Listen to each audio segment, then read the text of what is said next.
بسم اللہ الرحمن الرحیم۔ السلام علیکم پیارے دوستو آج کے اس ویڈیو میں ہم آپ کو اللہ کے پیارے نبی حضرت محمد مصطفیٰ صلی اللہ تعالی علیہ وسلم کا بچپن سے لے کر جوانی تک کا پورا واقعہ بتانے والے ہیں، جس کو سن کر آپ سبھی کا دل خوش ہو جائے گا۔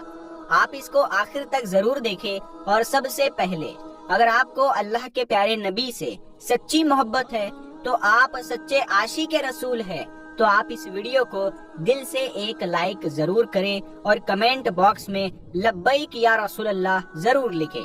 تو چلیے دوستو شروع کرتے ہیں۔ دوستو سب سے پہلے عرب میں قبیلائی سنسکرتی کا جاہلانہ رواج تھا، یعنی ہر قبیلے کا اپنا اپنا دھرم تھا، اپنا اپنا مذہب تھا، اور ان سب کے دیوی دیوتا بھی الگ الگ ہی تھے۔ کوئی مورتی کی پوجا کرتا تھا تو کوئی آگ کی۔ یہودیوں اور عیسائیوں کے قبیلے تھے، اور وہ بھی مذہب کے بگاڑ کے شکار تھے۔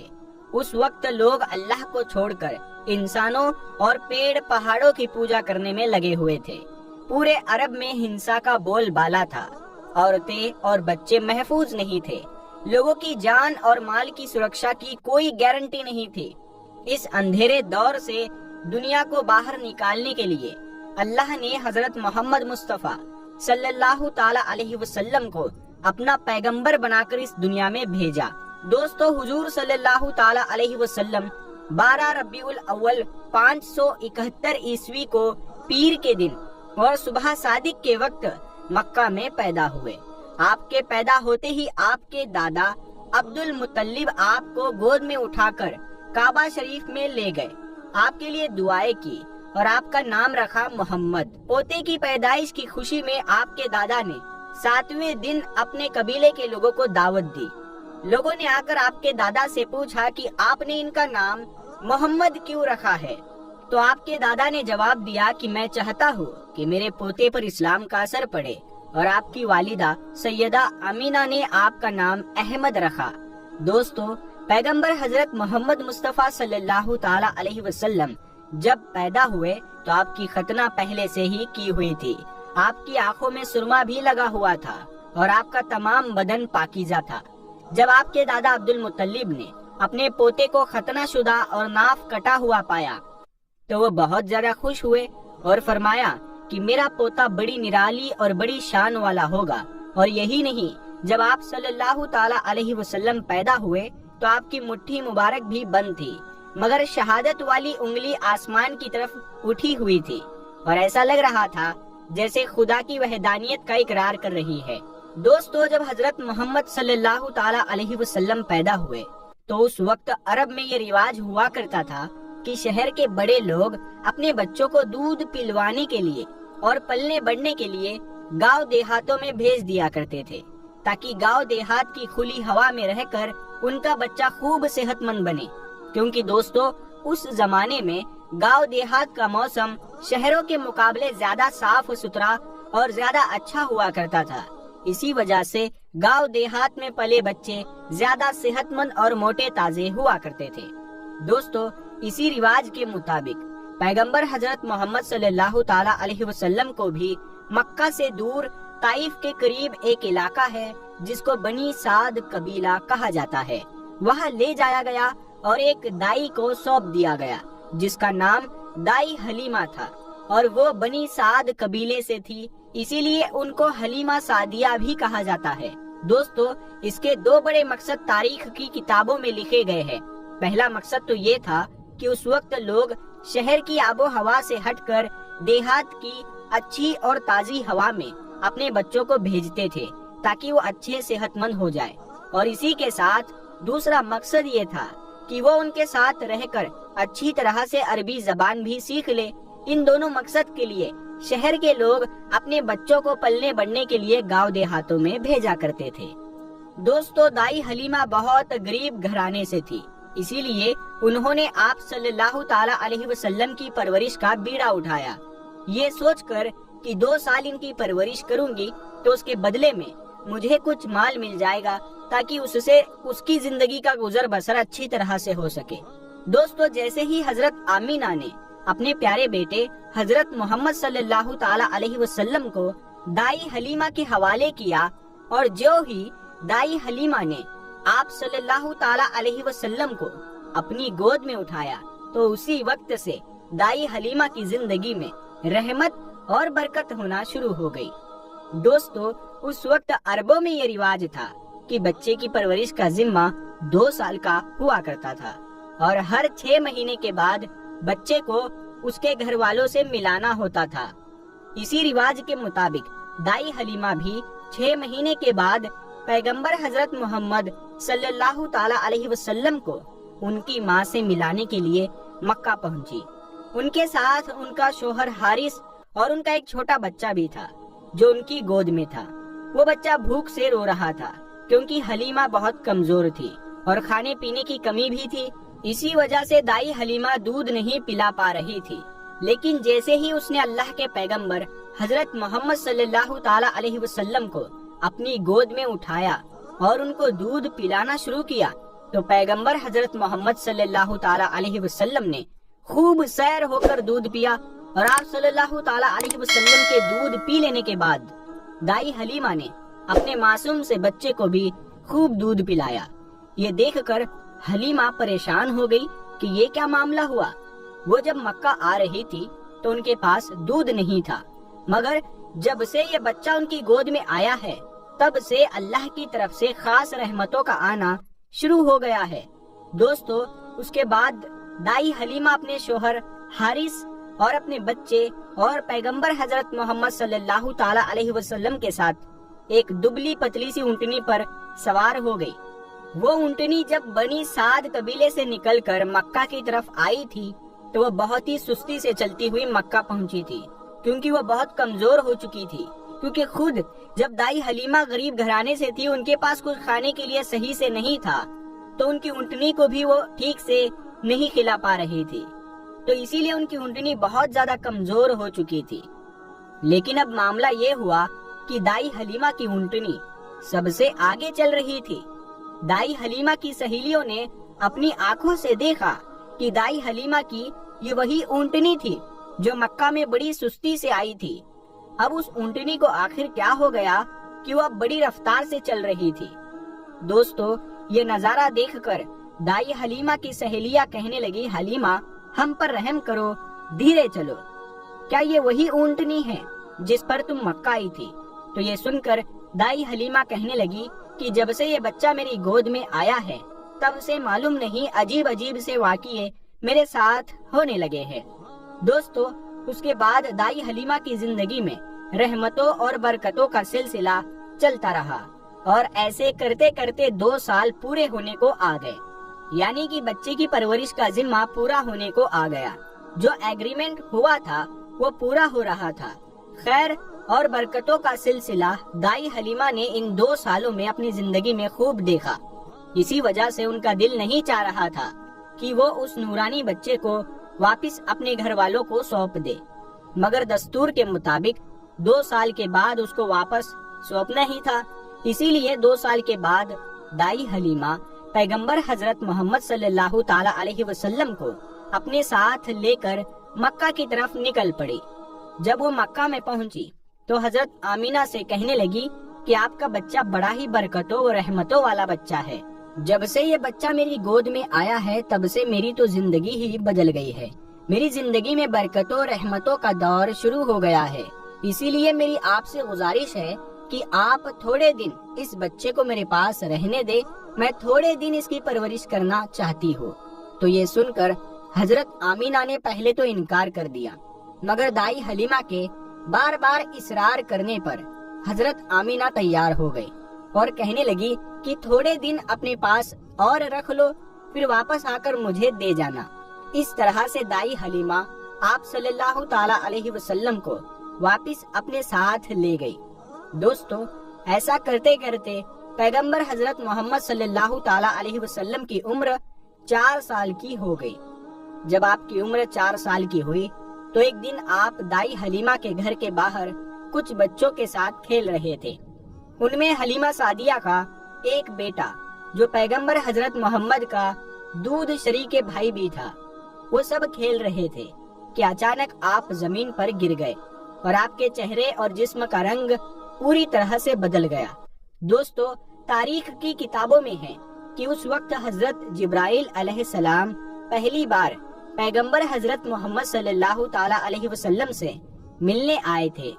جیسے ہی حضرت جبرائیل علیہ السلام آپ کے پاس آئے تو آپ کو زمین پر لیٹا کر آپ کے سینے کو چاک کر دیا، یعنی کہ آپ کے سینے کو کھول دیا اور آپ کے دل کو باہر نکال لیا۔ اس کے بعد آپ کے دل کو زمزم کے پانی سے دھویا اور آپ کے دل پر ایک کالے رنگ کا چھوٹا سا لوتھڑا تھا، اس کو ہٹا دیا اور یہ کہا کہ آج سے شیطان کے حصے کو دور کر دیا، اور اس کے بعد آپ کے دل کو واپس آپ کے سینے میں رکھ دیا۔ دوستو، ادھر یہ دیکھ کر آپ کے ساتھ کھیل رہے بچے گھبرا گئے کہ آپ کو کیا ہو گیا ہے، آپ کا چہرے کا رنگ اتنا پیلا کیوں پڑ گیا ہے۔ اسی لیے وہ دوڑے دوڑے دائی حلیمہ کے پاس پہنچ گئے اور کہنے لگے کہ محمد کا کسی نے قتل کر دیا ہے۔ تو یہ سن کر دائی حلیمہ بہت گھبرا گئی اور پریشان ہو اٹھی اور بھاگتی ہوئی سوچنے لگی کہ مجھے 2 سال کے بعد اس بچے کو اپنی ماں کو دے دینا چاہیے تھا، اب اس کی ماں کو میں کیا منہ دکھاؤں گی۔ یہ سوچتے ہوئے دائی حلیمہ بھاگتی ہوئی آپ صلی اللہ تعالی علیہ وسلم تک پہنچی تو حلیمہ نے دیکھا کہ آپ کے جسم کا رنگ بدلا ہوا ہے، مگر تھوڑی دیر کے بعد آپ کو ہوش آ گیا۔ یہ دیکھ کر حلیمہ کی جان میں جان آئی اور کہنے لگی اب اس کو اور نہیں رکھوں گی اپنے پاس۔ اس کے بعد دائی حلیمہ مکہ پہنچی اور پیغمبر محمد کو حضرت آمینہ کے حوالے کر دیا۔ دوستو، اس کے بعد 4 سال کی عمر کے بعد آپ اپنی ماں حضرت آمینہ کے پاس رہنے لگے۔ دوستو، پیغمبر حضرت محمد صلی اللہ تعالی علیہ وسلم کی عمر مبارک جب 4 سال کی ہوئی تو آپ مکہ میں واپس آ گئے اور اس کے بعد آپ اپنی والدہ حضرت آمینہ کے پاس رہنے لگے۔ اس کے بعد زندگی کے دن بیتتے چلے گئے۔ سن 575 یا 576 میں جب آپ کی عمر 5 اور 6 سال کے بیچ ہوئی تب آپ اپنی ماں حضرت آمینہ کے ساتھ اور اپنے دادا عبد المطلب کے ساتھ مدینہ کی طرف نکلے۔ مدینہ میں آپ کے لیے 2 خاص باتیں تھی۔ ایک تو یہ کہ مدینہ میں آپ کے والد حضرت عبداللہ کی قبر مبارک تھی، اور دوسری بات یہ کہ مدینہ میں آپ کے دادا عبد المطلب کا ننیحال بھی تھا۔ دوستو، اس زمانے میں سفر 1 مہینے یا 1.5 مہینے کا ہوا کرتا تھا، اسی لیے آپ کا یہ سفر بھی تقریباً مہینے بھر کا تھا۔ 1 مہینے کے بعد جب آپ پلٹ کر واپس مکہ کی طرف آ رہے تھے تو آپ کی زندگی میں جو واقعہ پیش آیا جس کو دیکھ کر آپ کے دادا عبد المطلب بھی رونے لگے۔ اللہ کے پیغمبر صلی اللہ تعالی علیہ وسلم کو اپنے بچپن کی عمر میں ہی آپ کو دوسرا بڑا جھٹکا لگا اور اللہ نے آپ کو ایک اور آزمائش میں ڈال دیا۔ دوستو، ہوا یہ کہ آپ جب 1 مہینے کے بعد مدینہ سے واپس مکہ آ رہے تھے تو راستے میں ہی آپ کی والدہ حضرت آمینہ کی طبیعت بگڑ گئی اور وہ بری طرح سے بیمار پڑ گئی اور اس کے بعد ان کا انتقال ہو گیا۔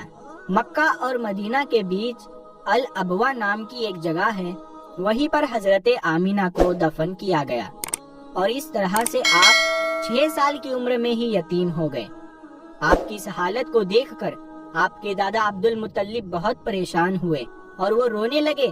ایک تو یہ کہ آپ کی پیدائش کے کچھ دن پہلے آپ کے والد حضرت عبداللہ کا انتقال ہو گیا تھا، اور اب دوسرا جھٹکا یہ لگا کہ آپ کی عمر ابھی 6 سال کی ہی تھی کہ آپ کی والدہ کا بھی انتقال ہو گیا۔ یہ دیکھ کر آپ کے دادا عبد المطلب کو بہت دکھ ہوا، مگر وہ بھی کیا کرتے، ایک دن تو سب کو مرنا ہے۔ اس کے بعد آپ کے دادا عبد المطلب نے آپ کو اپنی گود میں اٹھایا اور مکہ کی اور چل پڑے، اس فکر کے ساتھ، اس سوچ کے ساتھ کہ آخر اس معصوم سے بچے کے ساتھ ایسا کیوں ہو رہا ہے۔ دوستو، آپ ذرا سوچ کر دیکھیے کہ ان بچوں پر کیا بیتتی ہوگی جو بچپن میں ہی یتیم ہو جاتے ہیں، جن کے والد اور والدہ کا انتقال بچپن میں ہی ہو جاتا ہے۔ اس کے بعد ایسے بچوں کو لوگ دھکار بھری نظروں سے دیکھتے ہیں، پھر ایسے بچوں کے ساتھ اچھا برتاؤ بھی نہیں کیا جاتا، مگر آپ صلی اللہ تعالی علیہ وسلم کے ساتھ اللہ کی مدد تھی۔ جیسا کہ اللہ نے خود قرآن پاک میں ارشاد فرمایا ہے کہ آپ کے یتیم ہونے پر اللہ کی مدد آپ کے ساتھ تھی، اسی وجہ سے آپ کے ساتھ اچھا معاملہ پیش آیا اور اللہ نے آپ کو سہارا دیا۔ دوستو، اس کے بعد آپ کے دادا عبد المطلب آپ کو غم کے ساتھ لے کر مکہ میں پہنچے آپ کے گھر کے اندر غم کا ماحول تھا۔ ابو طالب جو آپ کے چچا تھے وہ آپ کو اس حالت میں دیکھ کر رونے لگے۔ ابو طالب آپ کو بہت چاہتے تھے اور عبد المطلب بھی اپنے بیٹوں سے سب سے زیادہ اور اپنے پوتوں میں سب سے زیادہ پیغمبر حضرت محمد صلی اللہ تعالیٰ علیہ وسلم کو چاہتے تھے۔ پیارے دوستو، ہم آپ کو بتا دیں کہ عبد المطلب وہ شخص تھے جو قریش کے بہت بڑے سردار تھے۔ ان کی لوگ سب سے زیادہ عزت کیا کرتے تھے۔ کعبہ کی چھاؤں میں ان کے لیے ایک خاص فرش بچھایا جاتا جس پر صرف وہ اکیلے بیٹھتے تھے، کسی دوسرے کو اس پر بیٹھنے کی اجازت نہیں ہوتی تھی۔ اللہ کے پیغمبر حضرت محمد صلی اللہ تعالیٰ علیہ وسلم ابھی چھوٹے تھے، کھیلتے کھیلتے وہاں پر آ جایا کرتے تھے اور آ کر اس پر بیٹھ جایا کرتے تھے، اور حضرت عبد المطلب کے ساتھ ہی آگے آتے تاکہ ان کو اٹھا کر وہاں سے الگ بٹھا دیا جائے، لیکن عبد المطلب ان کو روکتے تھے اور کہتے تھے کہ یہ میرا پوتا ہے اور اسے بیٹھنے دو۔ پھر آپ کے دادا آپ کے سر پر اور آپ کی پیٹھ پر ہاتھ پھیرتے اور آپ کو اپنے پاس بٹھا لیتے تھے۔ دوستو، کہنے کا مطلب یہ ہے کہ آپ کے دادا عبد المطلب کے دل میں آپ کے لیے محبت کوٹ کوٹ کر بھری ہوئی تھی۔ آپ کی وہ ہر خواہش کا خیال رکھتے تھے، آپ کی ہر ضرورت کو وہ پورا کیا کرتے تھے، آپ کو کسی بھی طرح کی کوئی تکلیف نہیں ہونے دیتے تھے۔ وہ ہمیشہ آپ کو اپنے ساتھ رکھتے، اپنے ساتھ میں گھماتے پھراتے اور ہمیشہ آپ کو خوش رکھتے۔ دوستو، ایسا کرتے دن بیتتے چلے گئے۔ اب آپ کی عمر مبارک 8 سال کی ہو گئی، مگر سوچئے اللہ کے نبی نے کیسی کیسی آزمائشوں سے گزر کر اپنی زندگی کا سفر پورا کیا۔ اب آپ کی عمر مبارک 8 سال 2 مہینے اور 10 دن کی ہوئی تو ایک دن اچانک آپ کے دادا عبد المطلب کا بھی انتقال ہو گیا۔ مرتے وقت آپ کے دادا نے آپ کی پرورش کا ذمہ ابو طالب کو سونپ دیا۔ ابو طالب آپ کے سگے چچا تھے۔ دوستو، ذرا سوچئے اس بچے پر کیا گزرتی ہوگی جس کے بچپن میں نہ تو ماں کا ساتھ ہوتا ہے اور نہ ہی باپ کا ساتھ، ایک دادا کا سہارا ہوتا ہے، وہ بھی چلا جاتا ہے۔ اس کے بعد آپ کی پرورش کا ذمہ آپ کے چچا ابو طالب اٹھاتے ہیں۔ دوستو، اس کے بعد ابو طالب نے آپ کو سہارا دیا، آپ کی ہر طرح سے حفاظت کی، آپ کی دشمنوں سے، تلوار سے، ہر طرح سے آپ کو محفوظ رکھا اور آخری سانس تک آپ کی مدد کرتے رہے۔ حالانکہ ابو طالب پیسے والے نہیں تھے، پھر بھی آپ کو کسی بھی بات کی کمی محسوس نہیں ہونے دی۔ آپ جس بھی چیز کی خواہش کرتے تھے آپ وہ پوری کر دیتے تھے۔ پیارے دوستو، اس کے بعد دن بیتتے چلے گئے۔ ابو طالب جب بھی کسی سفر پر جاتے تو آپ پیغمبر حضرت محمد صلی اللہ تعالیٰ علیہ وسلم کو اپنے ساتھ لے کر جاتے، کیونکہ اس زمانے میں سفر بہت لمبا ہوا کرتا تھا، 1-1.5 مہینے کا سفر ہوتا تھا، اور ابو طالب نہیں چاہتے تھے کہ یہ معصوم سا بچہ جس کے نہ والد نہ والدہ کا سہارا ہے، نہ کوئی دادا کا سہارا ہے، اس کو کسی اور کے بھروسے چھوڑ کر نہیں جانا چاہیے۔ تو دوستو، ایک بار ابو طالب اپنے قافلے کے ساتھ ملک شام کی طرف تجارت کے لیے روانہ ہوئے۔